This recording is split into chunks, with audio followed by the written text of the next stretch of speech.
తల్లి గర్భాగుడిలో ఉన్నప్పుడు రక్తం ముద్దయి ఎదుగుతున్నప్పుడు నవమాసాలు నిండుకున్నప్పుడు అమ్మ ఇక నేను కడుపులుండన్నప్పుడు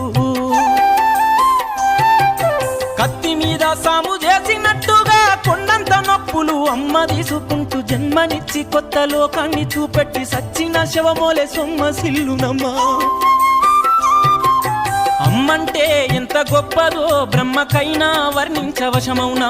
ఎన్ని జన్మలున్న కౌలు కలములు అమ్మ ప్రేమను రాసిన తరుగునా. పొద్దు పొద్దున లేచి నీ నామములు తలిచి నిన్ను పూజించిన నీ రుణము తీరునా అమ్మా. కమ్మనైనా అమ్మ పాట వింటే ఎంత మధురమో